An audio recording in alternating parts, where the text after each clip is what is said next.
Good evening and welcome to RFL. I am Richard French. As COVID continues to spread in some states, including California, start to reverse their reopenings, Dr. Anthony Fauci is continuing to sound the alarm about the virus. This is a really serious problem. It is truly historic. We haven't even begun to see the end of it yet. CDC head Robert Redfield, he is saying this fall and winter could be, and I'm quoting him directly, one of the most difficult times that we have experienced in American public health. That means all of our history. I want you to remember that those are two of the leading health experts in this country. This all comes as the vast majority of states are seeing spikes. Every one of them except New York, New Jersey, Connecticut, New Hampshire, and Maine has seen the number of cases grow over the past 2 weeks. Florida, it is the hot spot, with Miami considered the new epicenter in America. Florida has averaged more than 10,000 new cases per day for the past week now, and more than 4,000 people have died. And the mayor of Miami Beach, he is not shy about talking about the White House, saying, and I'm quoting here, "We had the vice president here last week telling us that we're in a much better place." And then immediately, it's as if the virus had a heightened sense of irony and karma. "We had the worst couple days in the history of the pandemic anywhere in the world." Hospitals, they're running out of beds in many places. More than 50 hospitals in the state of Florida are full with no ICU beds available. In Houston, a dozen of the city's emergency rooms have hit or are near full capacity. Over in Arizona, some patients, they're being moved out of state for treatment because the local hospital is too crowded to even treat them. Some Arizona and Texas counties, they're running out of space in their morgues, so they're bringing in refrigerated trucks to store bodies. That is something we did see in New York City during the peak of the outbreak in April and May. Another thing that happened there is a shortage of protective equipment. And who would have imagined in mid-July we're dealing once again with that inadequacy of gear. Once again, in many Sunbelt states, they're dealing with the same crisis. NBC News got its hands on some internal administration documents, and they show the federal stockpile may inexplicably have not enough supplies to go around. Shameful.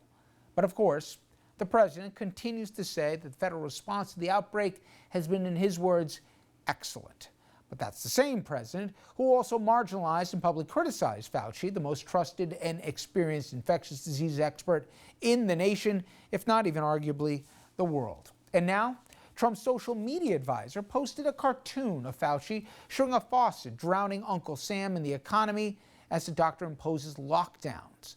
That's not even, believe it or not, the most offensive part. The cartoonist, he was barred from the White House last year after he drew anti-Semitic cartoons, but apparently he's back.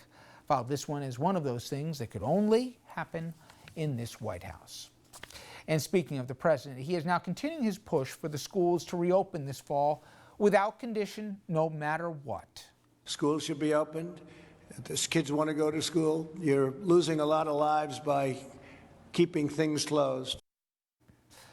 That's exactly the opposite of what many teachers and superintendents are saying, and even mayors of major metropolitan areas, as they fear for their lives, for both the educators and for some of the parents when the kids come back from school, if in fact we return to school as the administration wants without condition. Take a listen to two Arizona teachers. They shared a classroom this summer with Kimberly Bird. She, a fellow educator, and they were all there to help the kids get prepared for the fall. Ms. Bird died from COVID even though all were masked. Opening up is not feasible, and it's not safe for the people in our community. We don't want to open schools right now and have to learn from the mistake that we opened two schools. This is human life we're talking about.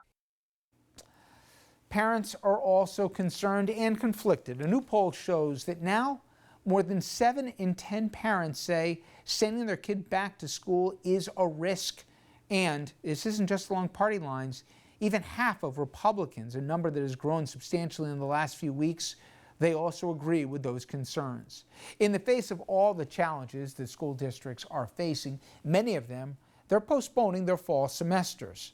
Los Angeles and San Diego, they won't have in-person classes when school starts next month. Nashville, they've also delayed its reopening. Same deal with Atlanta.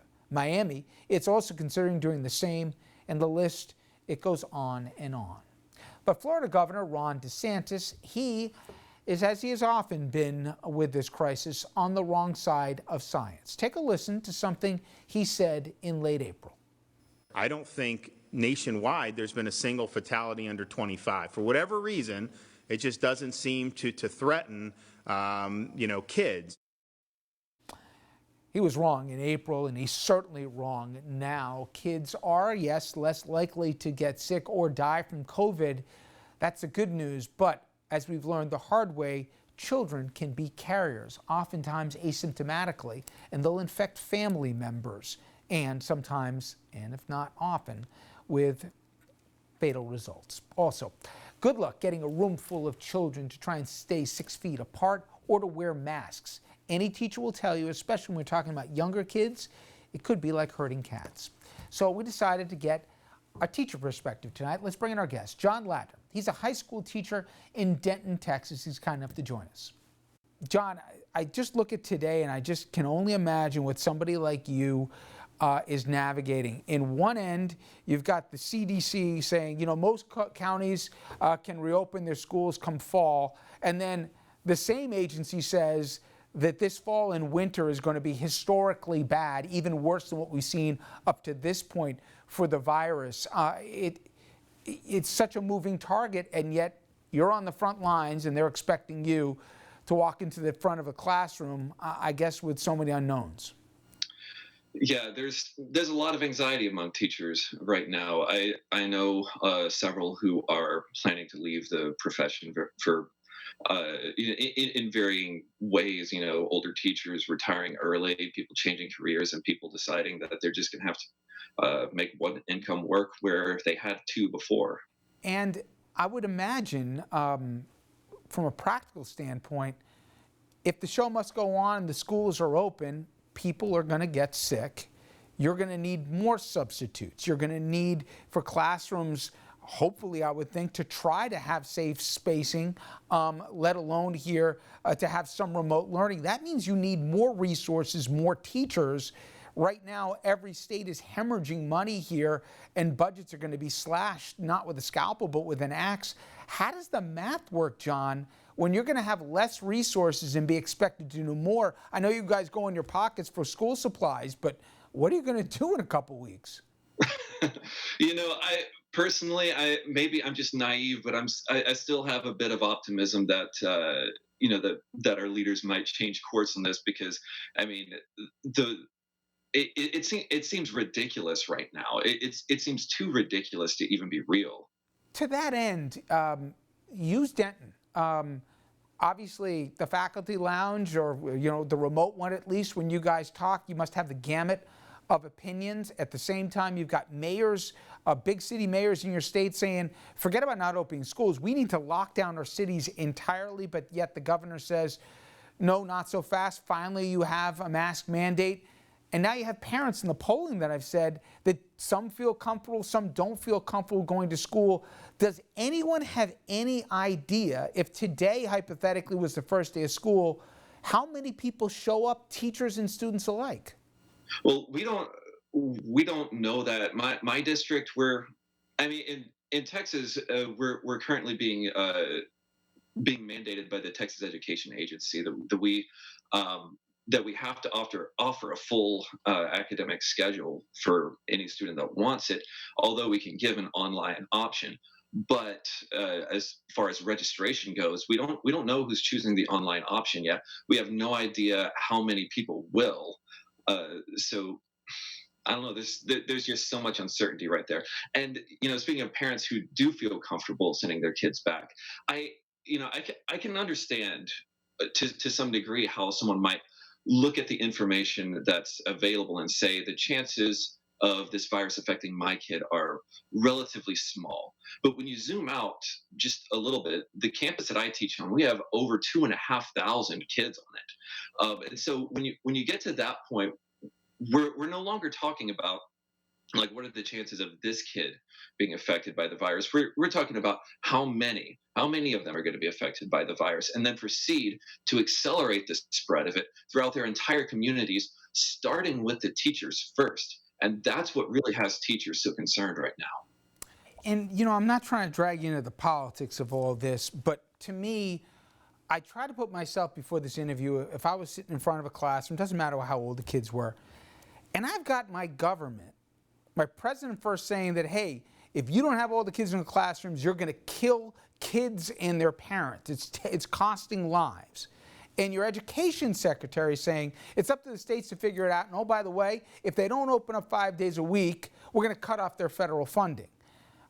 I would feel that while maybe my school district and my superintendent is trying to get me in a place that makes the most sense for not just you guys, but obviously for the kids, my government's working at cross purposes.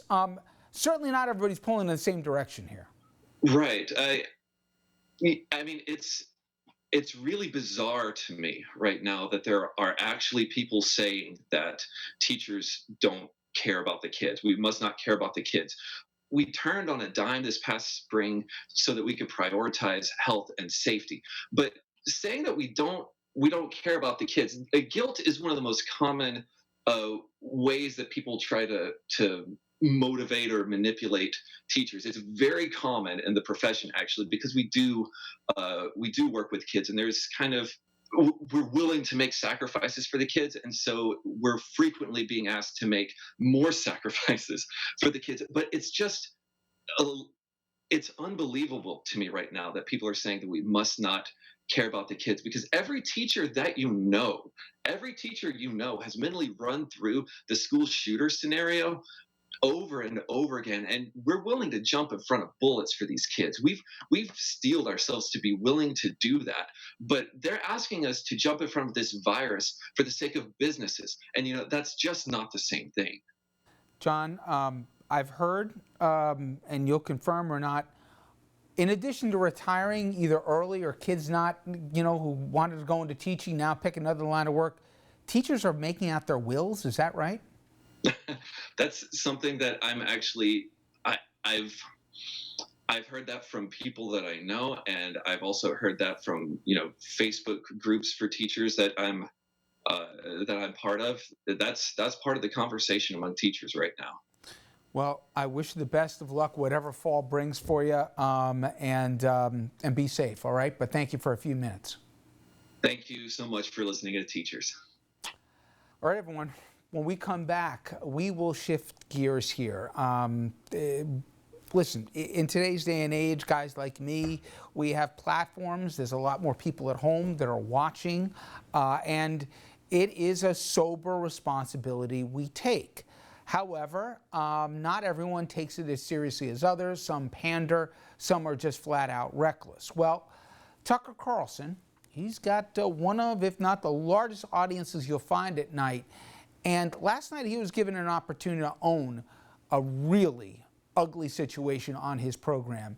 And his non-apology, well, we learned that his head writer was anonymously posting vile, racist comments. And Tucker Carlson, he pointed fingers, not inwardly, but he pointed them at all others. We'll have much more on that after this.